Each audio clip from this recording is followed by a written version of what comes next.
सर्वप्रथम तथागत बुद्ध को और बाबा साहिब को मेरा नमन।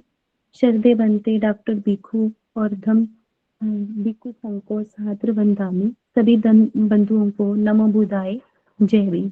मेरा नाम पबजा बौद्ध है। मैं जाति से मुक्त हूँ। बौद्ध मेरा समाज है। मैं धम्म भूमि की बहुत बहुत उबारी हूँ कि उन्होंने मुझे अपना वक्तव्य रखने का अवसर प्रदान किया। और मेरा आज का विषय है तथागत का गृहस्थों के लिए उपदेश। वैसे हम देखते हैं कि गृहस्थ जीवन को सुखी एवं सफल बनाने के लिए सभी लोगों ने अपनी अपनी आवश्यकताओं के अनुसार कुछ नियम बना रखे हैं। हम देखते हैं अपने आसपास हर एक परिवार के अलग नियम हैं। हर एक परिवार का अलग नजरिया है अपने जीवन को देखने का। मैं अपने विचार अनुसार इन नियमों को दो भागों में बांटती हूँ। एक तो वह नियम है जो सबके लिए एक जैसे हैं, जैसे तथागत बुद्ध ने जो नियम बताए हैं। और एक वह नियम है जो हमने अपने निजी जीवन को लेकर के, जो गृहपतियों ने अपनी निजी आवश्यकताओं के अनुसार, अपनी आदतों के अनुसार, व्यवहार के अनुसार, अपनी सुविधाओं के अनुसार जो है वो बना रखे हैं। हम अगर अपने निजी जीवन में देखें, आसपास देखें, तो गृहपतियों को देखें, सबका जीवन जीने का ढंग जो है वो अलग अलग है। वो सुखी हैं या दुखी हैं, ये एक अलग बात है।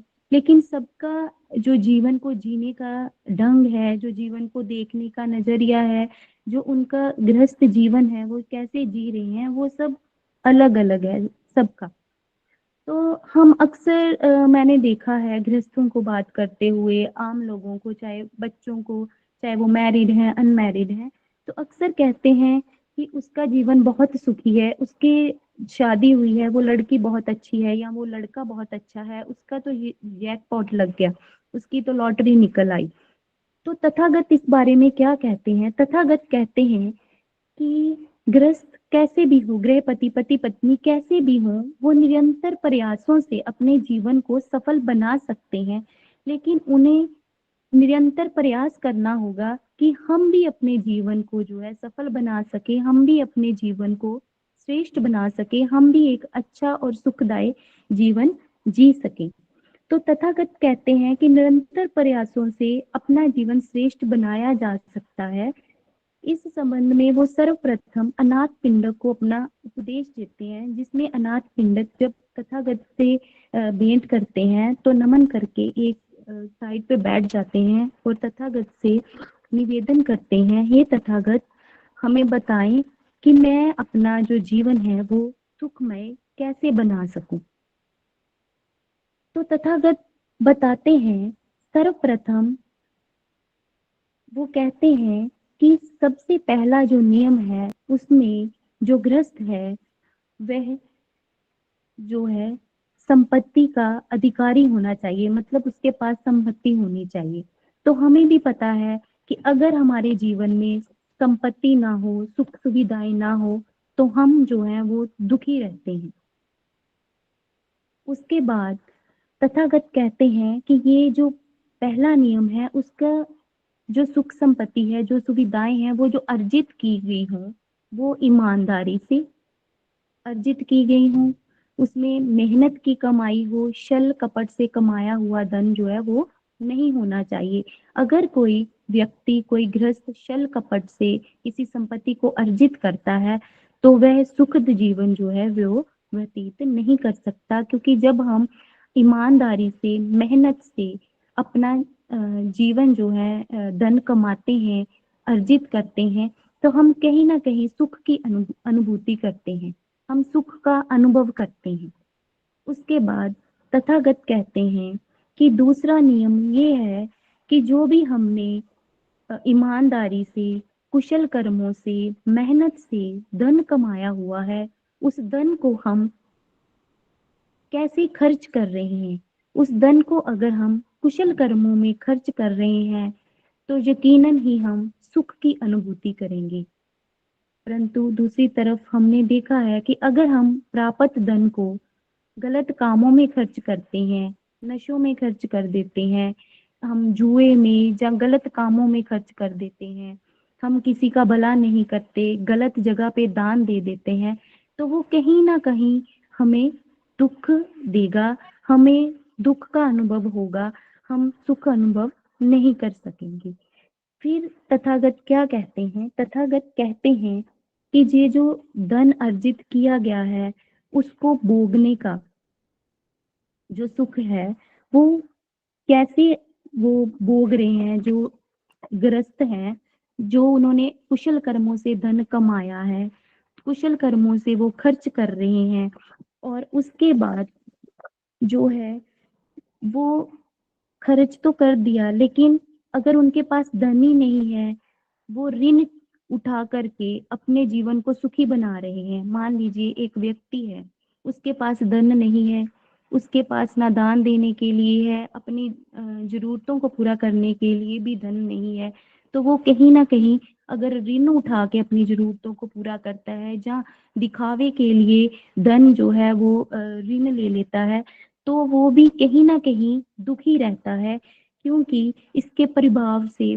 परिवार में दरिद्रता रहती है, अशांति रहती है, चिंता का माहौल रहता है, और उसको कहीं ना कहीं जिससे उसने ऋण लिया है उसके सामने अपमानित होने का जो डर है वो सताता रहता है।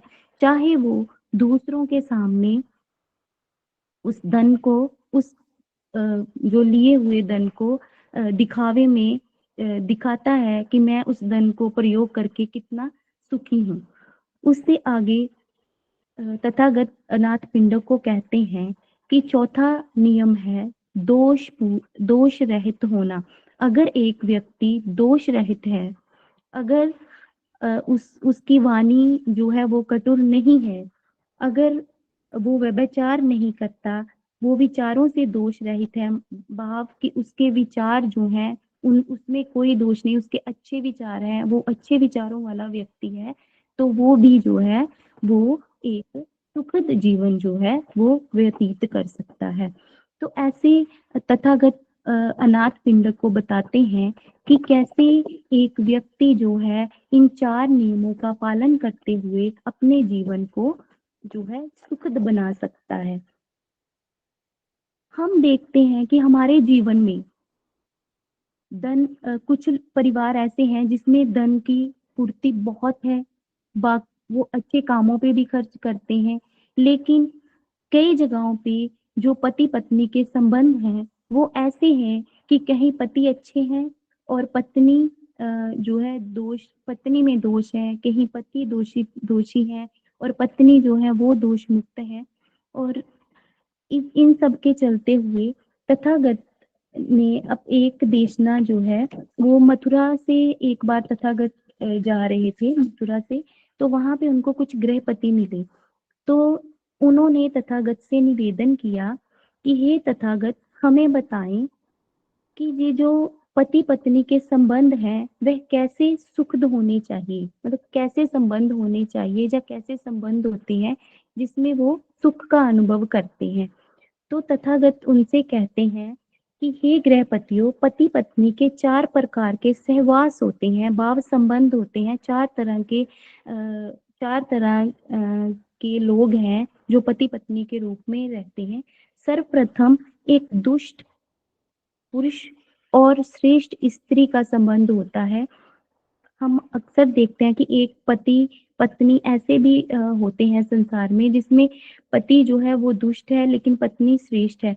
तो तथागत कहते हैं एक पति हत्या करता है, चोरी करता है, व्यभिचार करता है, झूठ बोलता है, नशीले पदार्थों का सेवन करता है, व्यभिचार करता है और गलत तरीके से धन इकट्ठा करता है, वाणी में गलत शब्दों का प्रयोग करता है। और दूसरी प्रकार के ऐसे पति पत्नी होते हैं जहाँ एक श्रेष्ठ पुरुष और दुष्ट स्त्री होती है। इसमें पत्नी बुरी आदतों का शिकार होती है, झूठ बोलती है, निंदा करती है, अकुशल कर्मों से धन पर्याप्त जोड़ती है और चुगली निंदा आदि करती है।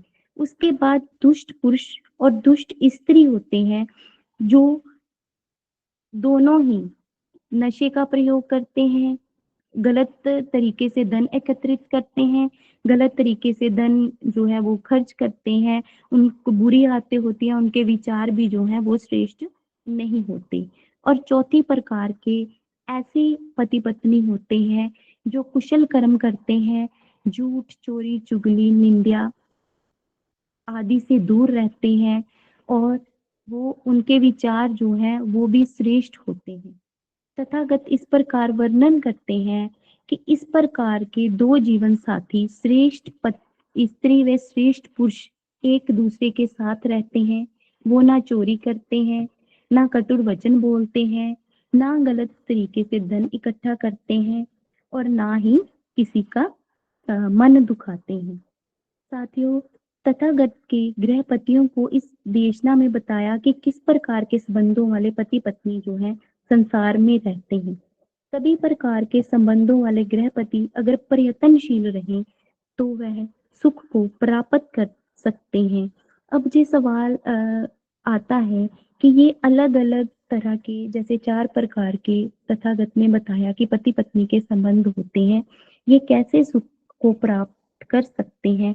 तो वो तथागत ने अनाथ पिंडक की देशना में बताया है, जैसे मैंने पहले बताया है कि गृहस्थ में सबसे पहली बात अगर धन हो तो वो सुखी रह सकते हैं। उनके पास धन होना चाहिए जो कि ईमानदारी से कमाया हुआ हो। कुशल दूसरी बात कुशल कार्यों पे खर्च करें। तीसरी बात ऋण से मुक्त हो और चौथी बात उनकी वाणी, उनका व्यवहार, उनके विचार वो जो हैं वो दोष मुक्त होने चाहिए। तथागत की जो अनाथ पिंडक को दी गई देशना है उससे पता चलता है कि कैसे 4 प्रकार के जो गृहपति है अगर वो इन चारों बातों का पे ध्यान दे तो वह अपने जीवन को सुखमय बना सकते हैं। धन की प्राप्ति हम जानते हैं कि अगर धन हो तो हम अपनी आवश्यकताओं को पूरा कर सकते हैं, सुख का अनुभव कर सकते हैं।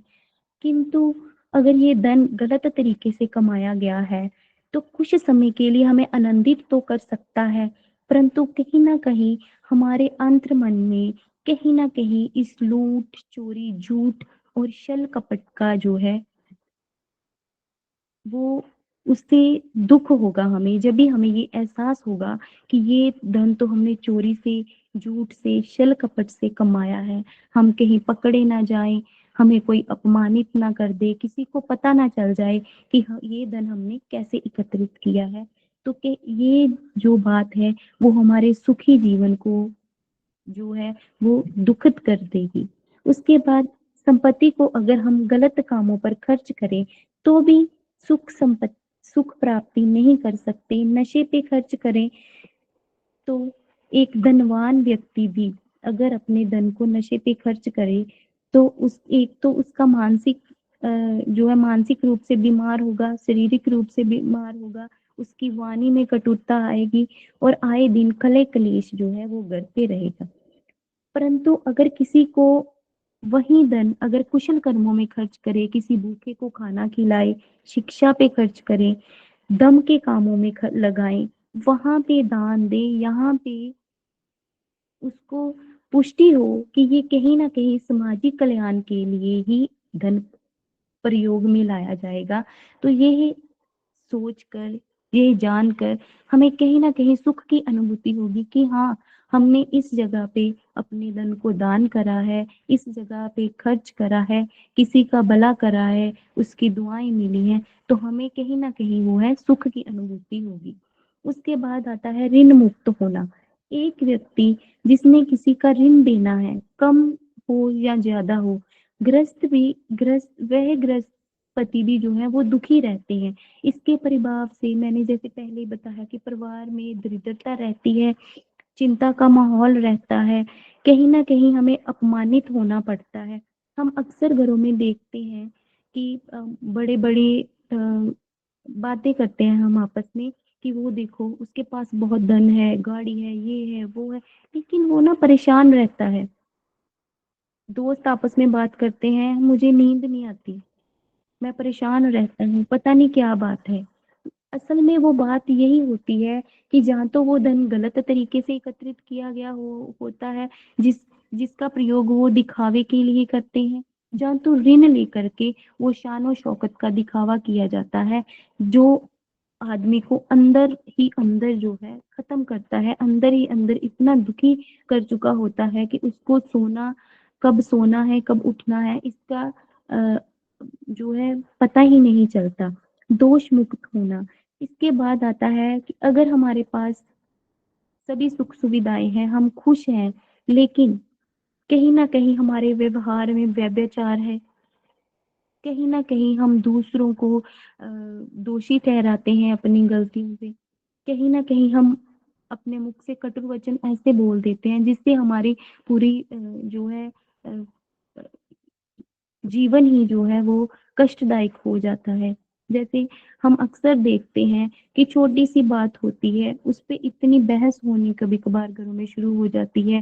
पहले मान लीजिए कि एक पत्नी है, उसने पति के लिए खाना पैक समय पे नहीं किया, उनको ऑफिस जाना है, तो पति ने बोला अभी तक मेरा खाना पैक क्यों नहीं हुआ?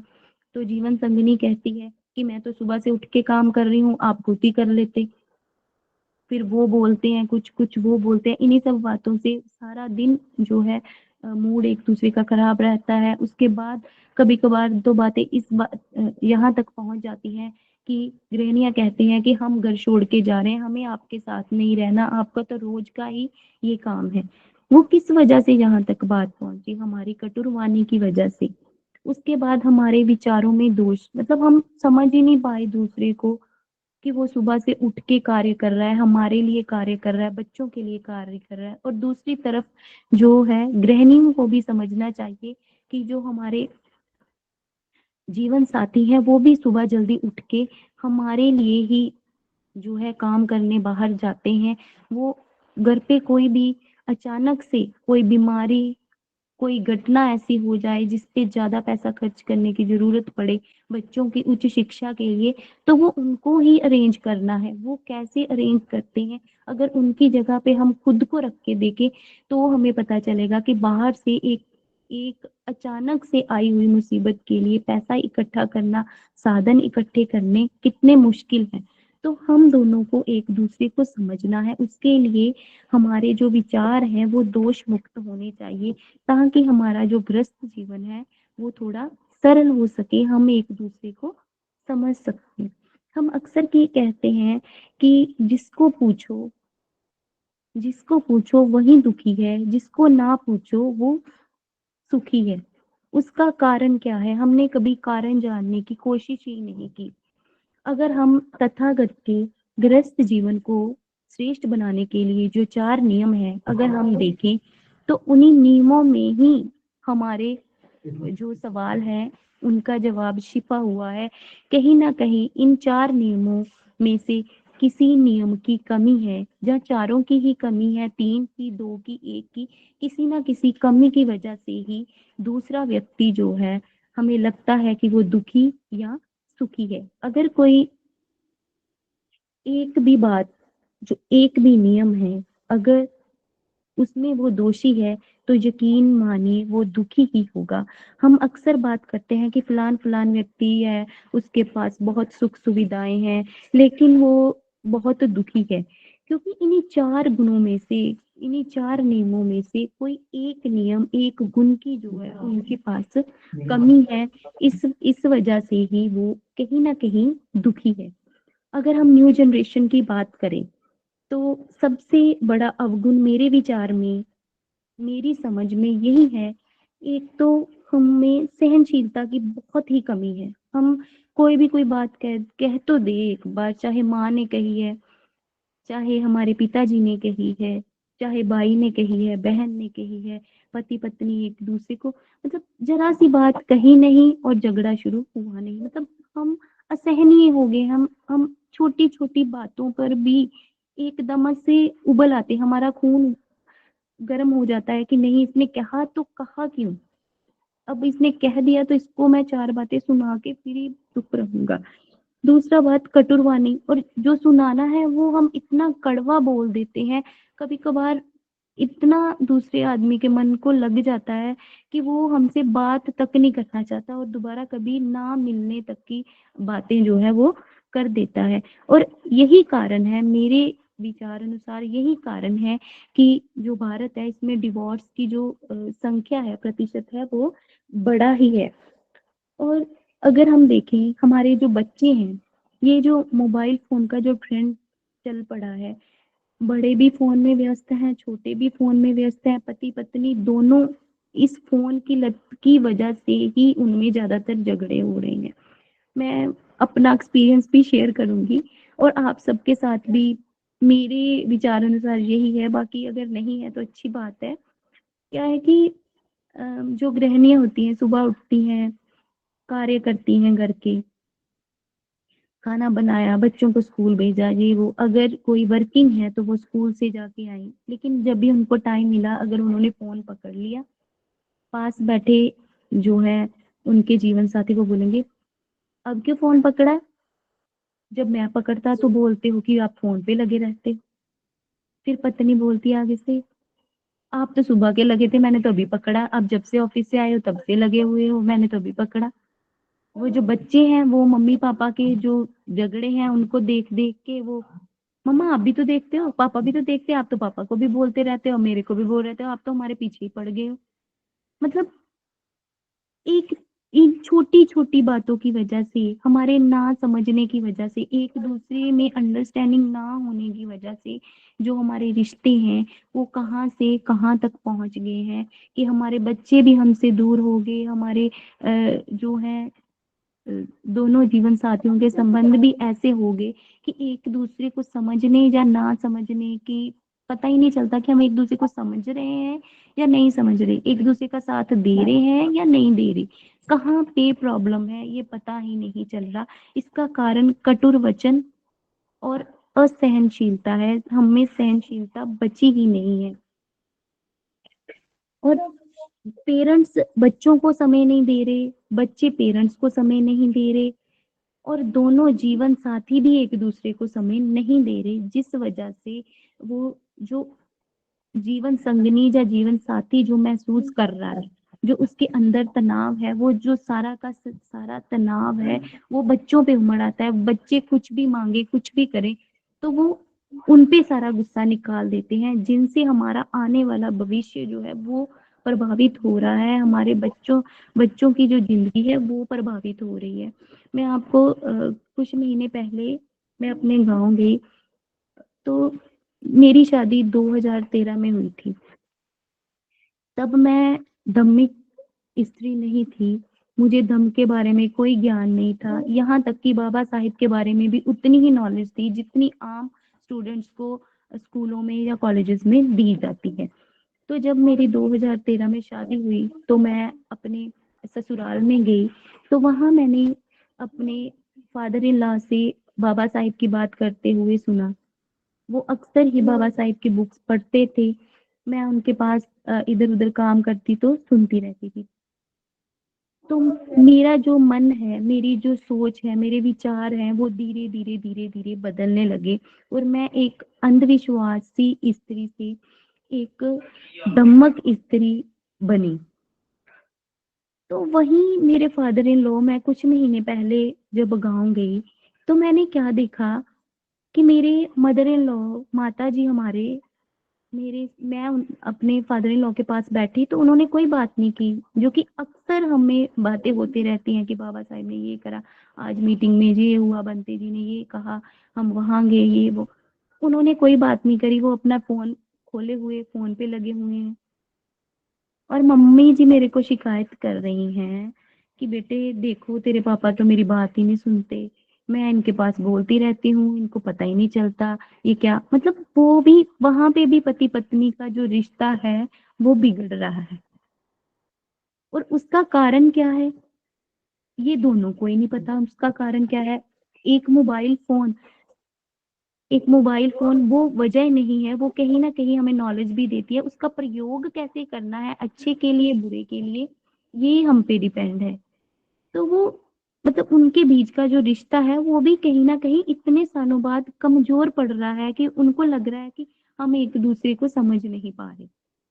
तो वहीं गृहस्थ जीवन को जो घनिष्ठ बनाने के लिए कोई ऐसे नियम नहीं है, मेरे विचार अनुसार कोई ऐसे नियम नहीं है जो कठोर हों, जो मैं बोल दूं कि हाँ आप ये नियम अपना लो तो आपका जीवन सुखद हो सकता है, परंतु तथागत द्वारा दिए गए 2600 वर्ष पहले के जो नियम है, ये 4 नियम, ये ऐसे नियम हैं जिनको आप अपने जीवन में अगर अपना लो तो यकीनन ही आप एक सुखद व्यक्ति बन सकते हो। उसमें सबसे बड़ा नियम जो विचार अपनी वाणी को श्रेष्ठ करने का है, संपत्ति को एकत्रित करना तो है ही है, उसके बाद उसको अच्छे काम के लिए खर्च करना तो है, उसके बाद ऋण से मुक्त होना भी नियम है, और उसके बाद जो सबसे श्रेष्ठ बात जो है वो तथागत की, कि हम अपनी वाणी से, विचारों से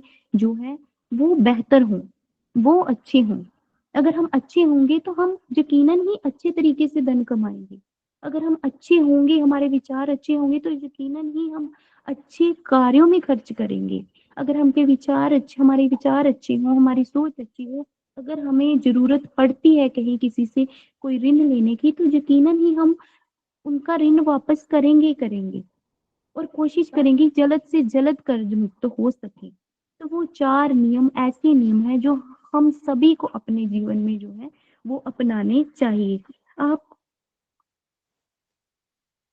जो लोग मुझे जानते हैं उन्होंने देखा है कि बंते जी की मार्गदर्शन में मेरा जीवन बहुत परिवर्तित हुआ है, इतना परिवर्तित हुआ है कि वो महसूस कर सकते हैं कि मेरा जीवन जो पहले एक अंधविश्वासी स्त्री का था वो आज एक धार्मिक स्त्री का है, एक क्रांतिकारी जो है औरत की तरह वो मुझे देखते हैं।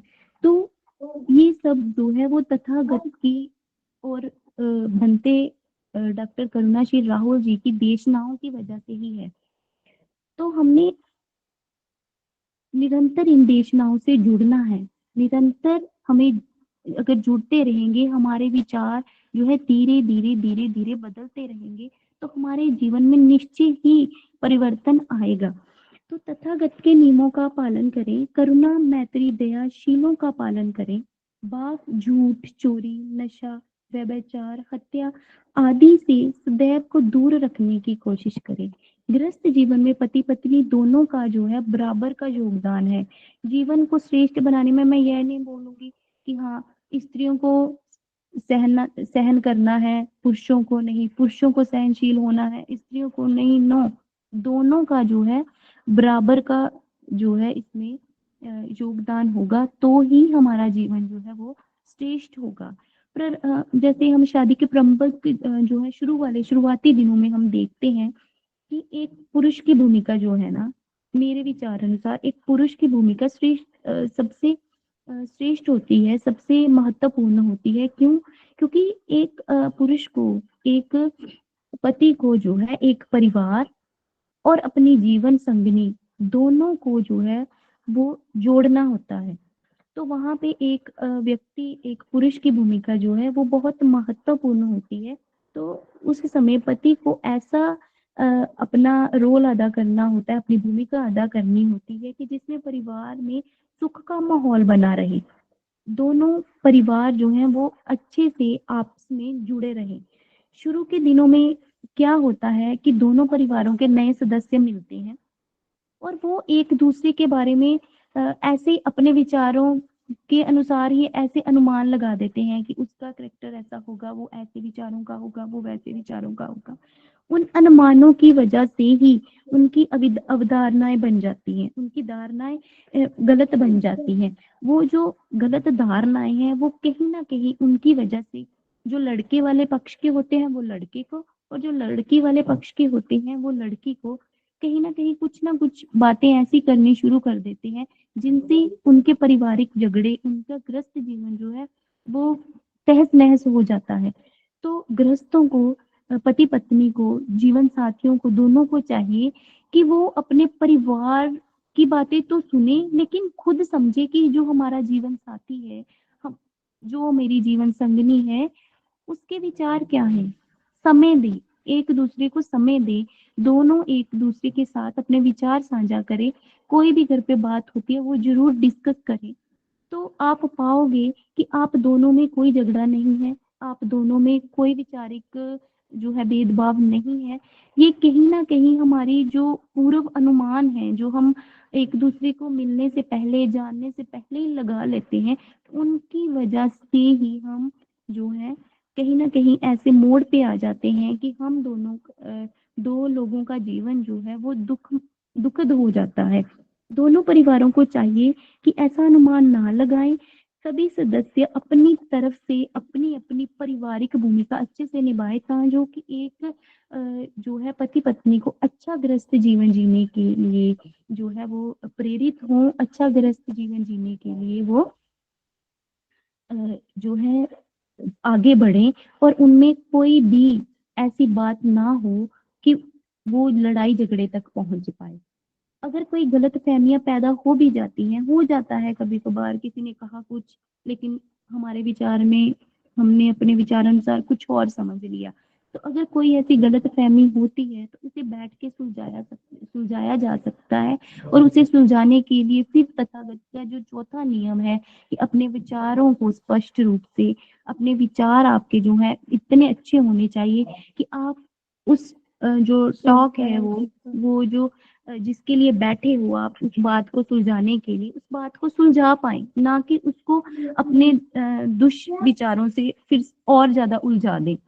पति-पत्नी हर बात को कहने से पहले स्थिति देखें, एक-दूसरे की जगह पे खुद को लाके देखें कि वाक़ई में अगर मैं अपने जीवन साथी की जगह पे होती, पति सोचे अगर मैं अपनी जीवन संगिनी की जगह पे होता तो क्या मेरा क्या एक्सप्रेशन होता उस वक़्त पे, उस चीज़ पे मेरा क्या फ़ैसला होता?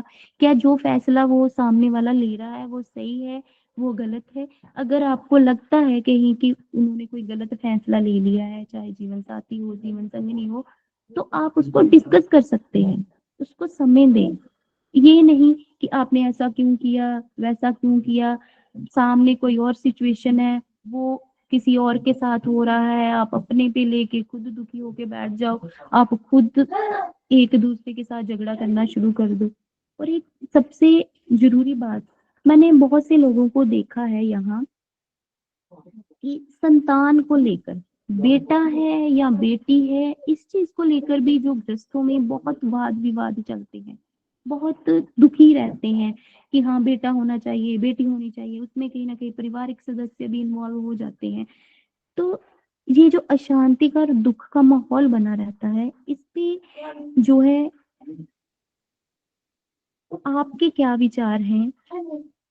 मुझे नहीं पता लेकिन तथागत ने बहुत पहले राजा परसेनजीत को एक दमोपदेश में कहा था, हे महाराज, जब उनके घर बेटी ने जन्म लिया था, तो उनको संदेशा मिला एक दूत के द्वारा कि आपके घर मलिका ने जो है एक बेटी को जन्म दिया है।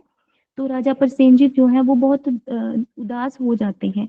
तब तथागत उनको कहते हैं, हे महाराज, ये भी हो सकता है कि एक पुत्र से कहीं अधिक उत्तम संतान सिद्ध हो। ये बड़ी होकर बुद्धिमती हो, सुशील हो और उसकी सास को एक अच्छी बहू, सच्ची बहू, आदर करने वाली बहू मिले। जिस संतान को वह जन्म दे, वह महान कार्य करे, विशाल साम्राज्य का शासक बने। ऐसी श्रेष्ठ पत्नी का पुत्र अपने देश का मार्गदर्शक बन सकता है। देखिए, तथागत ने 2600 साल पूर्व, लगभग 2600 साल पहले ही राजा को ये उपदेश दिया कि बेटा और बेटी में कोई भी अंतर ना करें। एक बेटी जो है वो बेटे से श्रेष्ठ हो सकती है। लेकिन हम आज भी इतने वर्ष बाद भी हम श्रेष्ठता के चक्कर में पड़े हैं, बेटे-बेटी के चक्कर में पड़े हैं, बेटा है, बेटी है, क्यों नहीं है। और मैंने बहुत से आपने भी देखा होगा, मैंने बहुत सी माँओं को रोते हुए देखा है, बहुत सी माताएँ रोती हैं कि ऐसा बेटा होने से भला था कि मेरी एक की बजाय 2 बेटियाँ हो जाती। भाव की ये जो सुख है, ये सुख की जो अनुभूति है, ये बेटा और बेटी तय नहीं करते। मैं फिर से ये बात कहूँगी कि जो सुख की अनुभूति है, जो सुख है, ये बेटा होने या बेटी होने से नहीं मिलता। ये सुख जो है हमारे कुशल कर्मों का नतीजा है। हम कैसे कर्म करते हैं, हम कैसे धन अर्जित करते हैं, कैसे उसको खर्च करते हैं, क्या करते हैं क्या नहीं करते, इससे हमें सुख की प्राप्ति होती है, ना कि अगर हमारे बेटा हो या बेटी हो। आप देख सकते हैं, अपने आसपास देखिए, अपने रिश्तेदारों भाई बहनों के बारे में सोचिए, उनके परिवार की तरफ अगर नजर घुमा के देखिए, तो तथागत की कही हुई इतने साल पहले की बात आपको महसूस होगा कि वो आज भी कितनी सत्य है। ये सुख जो है वो बेटा और बेटी के होने से नहीं है। ये सुख हमारे अच्छे कर्मों, कुशल कर्मों, हमारे मैत्री, हमारे जो वाणी है उसकी वजह से है, हमारे कर्मों की वजह से है, जो हम काम करते हैं। सुखी जीवन जीने के लिए, जो हमारा ग्रस्त जीवन को सुखी बनाने के लिए, मैं सभी मेरी बहनों और भाइयों से, सभी को यही मेरा निवेदन है कि आप एक दूसरे को समझने की कोशिश करिए। अपने भाई बहन जो है वो भी समझने की कोशिश करें। पति पत्नी भी एक दूसरे को समझे, माता पिता भी एक दूसरे को समझे, बेटा माँ बाप को समझे, माँ बाप बच्चों को समझे, बेटी माँ बाप को समझे, बेटी को माँ बाप समझे।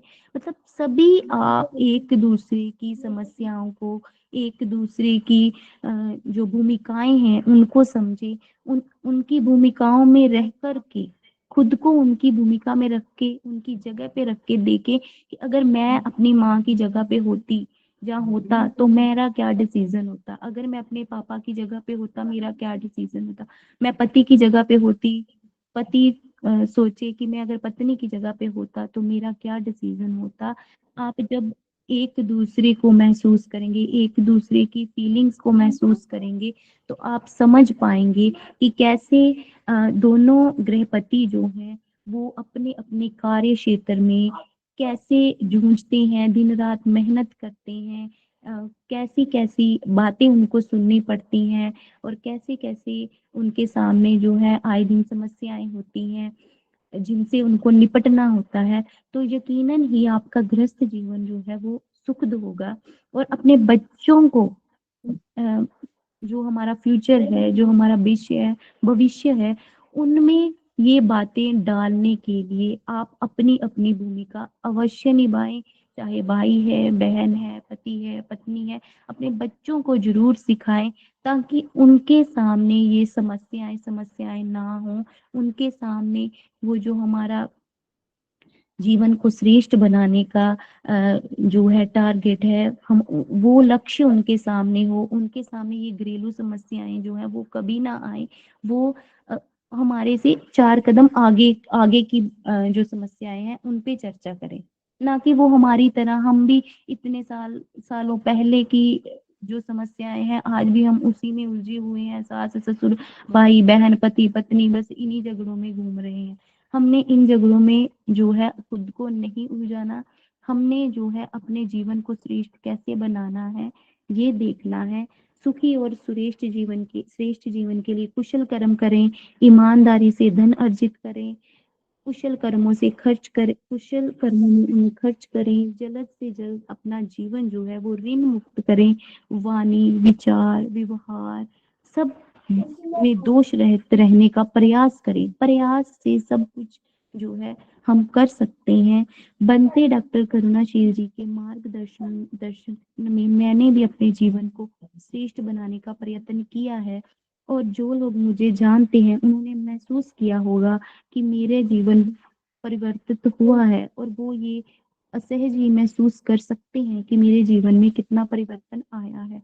और आप भी निरंतर देशनाओं से जुड़े अपने जीवन को श्रेष्ठ बनाने का जो है प्रयास करें। अंत में मैं फिर से वही तथागत की देशनाओं को दोहराना चाहूंगी कि तथागत ने जो देशनाएं गृहपतियों को बताया कि कैसे संबंध हो सकते हैं, 4 तरह के संबंध हो सकते हैं, जिसमें दुष्ट स्त्री श्रेष्ठ पुरुष होता है, श्रेष्ठ पुरुष और दुष्ट स्त्री होते हैं, दुष्ट पुरुष और दुष्ट स्त्री होते हैं, श्रेष्ठ पुरुष और श्रेष्ठ स्त्री होती हैं। ये चारों प्रकार के संबंधों वाले गृहपति अपने जीवन को श्रेष्ठ बना सकते हैं, उनके लिए निरंतर प्रयत्न करने होंगे। वो प्रयत्नों के लिए उन्होंने अनाथ पिंड को एक देशना दी, जिसमें उन्होंने बताया कि सर्वप्रथम एक गृहपति के पास धन होना चाहिए, संपत्ति होनी चाहिए, लेकिन वो संपत्ति यकीनन ही ईमानदारी से कमाई हुई हो, किसी छल कपट चोरी से कमाया गया वो धन या संपत्ति ना हो। उस धन संपत्ति को वो कुशल कर्मों पे खर्च करें, गलत कामों में खर्च ना करें। उसके बाद आप ऋण मुक्त होने चाहिए, आपके ऊपर किसी का ऋण ना हो, आप ऐसे व्यक्ति बनो। उसके बाद अंत में जो चौथे नियम में उन्होंने कहा कि आप शारीरिक दोष से मुक्त होने चाहिए, वैचारिक दोष से मुक्त होने चाहिए, और आपकी वाणी जो है वो भी श्रेष्ठ होनी चाहिए। तो ये चारों के चारों नियम अपना करके एक गृहस्थ जो है वो अपने जीवन को सुखमय बना सकता है, सुख में बना सकता है। आपको, आप सभी को हार्दिक मंगल कामनाएं। आप अपने जीवन को सुख में बनाइए, बनाने के लिए निरंतर प्रयास करिए। मेरी तरफ से हार्दिक मंगल कामनाएं। इन्हीं शब्दों के साथ मैं अपनी वाणी को विराम देती हूँ। सबका मंगल हो, सबका मंगल हो।